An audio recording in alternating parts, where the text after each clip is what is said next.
Fandom Menace this week kind of hit a little bit of the mainstream media.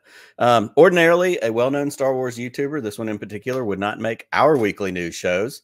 But the bad take that he had recently gained the attention not only of Rolling Stone magazine, but NBC News. And so when that happens, last Saturday, Rolling Stone ran an article that outlined popular YouTuber Nyatos Dadbay, better known as Star Wars Theories, recent interview with the pop psychologist Sadia Kahn, in which she said, quote, "Women don't even like Star Wars," end quote. So when Star Wars Theory initially posted this interview, he said, quote, "I loved her response. Share or repost if you agree," end quote. Well, the article in Rolling Stone and on NBC News highlighted outcry from women in the fandom, understandably so, but also brought attention to this darker side of the fandom. Pete, we're aware of this person. We're aware of people like this who have done these kinds of things in this fandom for many years. Social media has certainly not helped that any. It's one thing when we see it in our social media, in our circles as Star Wars fans, but when it hits national news, you know, Rolling Stone's one thing, NBC News is another thing. It becomes a different deal. So why is this more important than some of the usual, you know, kind of fandom menace nonsense that we are used to seeing? Well, you bring up a really interesting observation, and that is a lot of this sort of fandom menace kind of stuff, and that's such a broad description to use, but it usually ends up staying in social media, right? There'll be a Twitter eruption, there'll be a social media eruption, there'll be some videos made, but this now has hit the mainstream and it's gatekeeping at a new level, right? And I always think back to, and Nick, you and I have talked about this. I remember before my dad and I went to Star Wars Celebration, and out of nowhere he said, "Hey, what is this that they're recasting The Mandalorian?" I said, "Where did you hear that?" He said, "Oh, Mike Zero."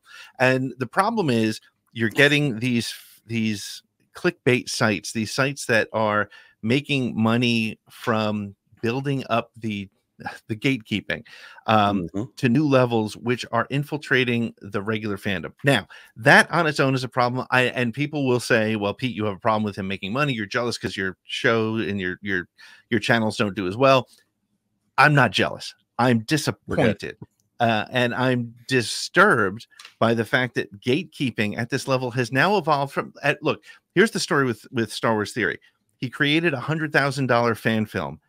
Disney Music stopped him from monetizing this film. Since then, he's had a vendetta against Star Wars, Lucasfilm, and Disney era content.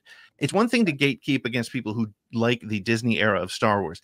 It's a completely different thing to gatekeep against women, which he has now said are opportunists when it comes to becoming Star Wars fans. He has now had a pop psychologist on to prove a point that women don't like Star Wars. And the problem for me is you have people who rely on fandom, whether male, female, whatever wherever they come from, whatever their walk of life, they rely on this fandom. And this guy has 3.3 million followers who go out in droves and now start to listen to this mindset of Star Wars isn't for women and attack women online. And I wish I was saying I was making that up, but I have friends who've shown me things that they have received as a result of this. And it's ugly. And what sucks is that Rolling Stone focused on him instead of giving an opportunity to write great stories about great female fans. Right. Yeah, it's just disappointing. And like you said, this is somebody who's got 3 million subscribers on a YouTube channel. He's making money off of this. It doesn't matter what he says. It makes money. And it's an opportunity where it could be a platform for inclusion and positivity and fandom. And the thing that we all love, which is freaking Star Wars. It's a big, fake, dumb space show. But instead, it empowers these certain people on the other side of the coin of somebody like your dad who doesn't, you know, understand the source isn't good and it's not accurate news or whatever.